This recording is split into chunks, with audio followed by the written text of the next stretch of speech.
Hey, what's up guys, it's Matt, welcome back. Today we're talking about The Dead Don't Die. 3, 2, 1.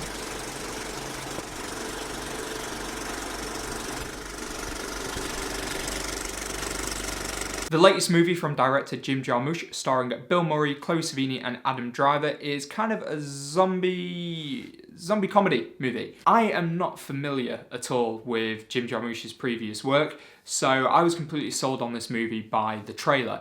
And the trailer very much kind of depicts this movie as being kind of your typical zombie comedy movie, sort of in the vein of Shaun of the Dead and Zombieland, but with just more kind of dry, deadpan humour to it.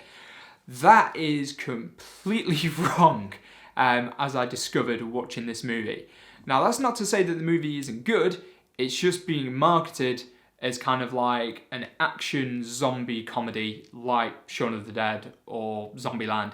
It's not like that at all. This movie is a talker. It is a deadpan comedy talker, and it is the slowest of burns.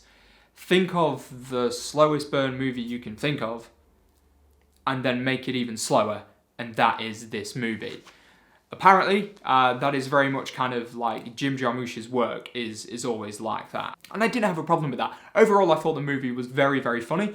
There were one or two things that I didn't quite get, and I wondered if maybe they were harkbacks to like some of his previous movies. I was led to believe that the cast of this movie was kind of comprised of people who he's worked with over the years from various movies. So I'm thinking maybe it's perhaps more for kind of fans of his work. From what I can tell though, sort of like searching up online afterwards, that isn't the case. I suppose just one or two jokes kind of fell flat. Overall though, like I said, I did enjoy it, and there were a lot of funny moments throughout. That being said though, the film does kind of suffer from a few issues, most notably the story threads. So for the most part, the film follows three small town cops, most notably Adam Driver and Bill Murray's characters, and then their colleague played by Chloe Sevigny. As well as kind of following them, it breaks away and we kind of have storylines going with these three kids who are in like a youth offenders facility. We then also have a storyline with kind of like the weird nerdy guy who works at the gas station, a hotel owner, stuff going on at a diner, and then also these kids who are travelling through town as well. Now, I don't know if it was kind of laziness on the part of Jim Jarmusch, or whether it was like stuff that there are basically just some plot elements and some storylines that just don't seem to go anywhere whatsoever. I don't know if that's like lazy writing and he's just kind of used them earlier on in the story to kind of like, I suppose, just throw juxtaposition out there, you know, kind of explain what's going on, or whether like the end of their story has just been left on the cutting room floor for one reason or another. I don't know. But in that regard, the movie kind of felt a little unsatisfying because I'm left wondering what has happened to some characters. Obviously, we do see what happens to the main cast. You know, we do kind of get a full, complete story with our main heroes.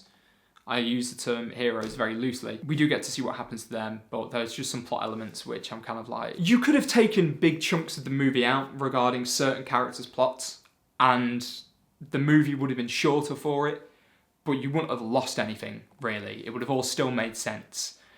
So I don't really understand the choices to kind of include some of those points throughout the movie, in all honesty. As I said, if you're going in and you're expecting your kind of typical zombie comedy action movie, you're going to be sorely disappointed. You're not going to get that at all. If you're up for kind of seeing Bill Murray and Adam Driver just deliver just dry, deadpan, witty humour, you're going to have a whale of a time with this movie.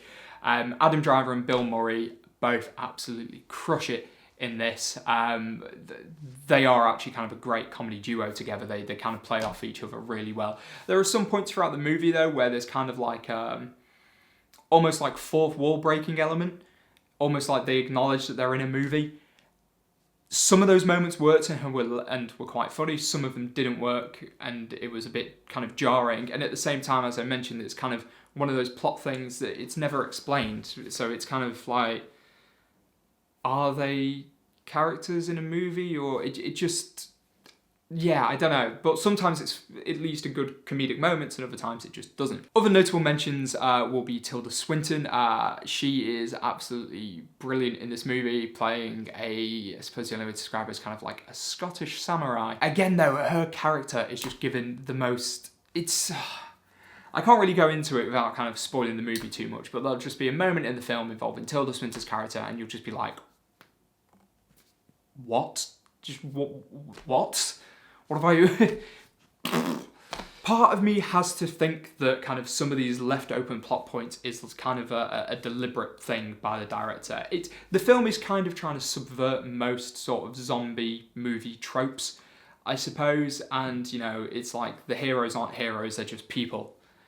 And maybe the fact that you don't see how some characters' storylines end, because I suppose in reality you wouldn't see how most people, you know, you might pass someone in the street, but you don't know what's going to happen to that. I don't know. It's very difficult to pin down whether it's kind of laziness or deliberate choices, and I'm not really sure which it is. Overarchingly though, the film is essentially a kind of commentary on society as it is today and how we are destroying the planet, and, you know, it's all about instant gratification and for what, blah, blah, blah, blah, blah, blah, blah, blah, blah.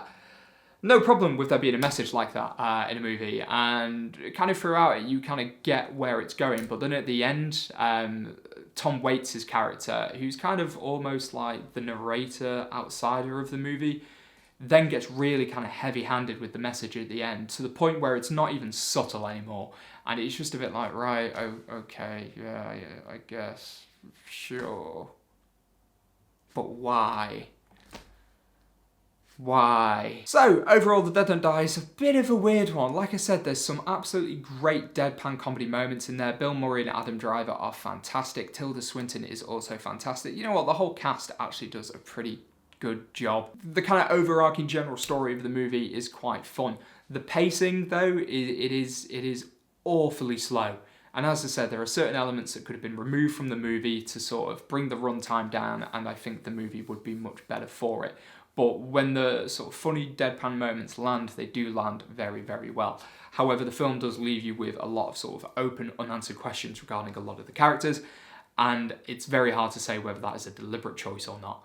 So, overall, to give the movie a rating, I am going to give it a 6 out of 10. I wouldn't recommend you rush to the cinema and go see it. However, when it eventually ends up on one of the streaming platforms like Netflix or Now TV or something like that, I would definitely recommend watching it on a rainy weekend. Alright then guys, thank you very much for watching this review. Have you seen The Dead Don't Die? Do let me know your thoughts down below in the comments. If you've enjoyed the video, do give it a thumbs up, do subscribe to the channel, and until next time, as always, take care.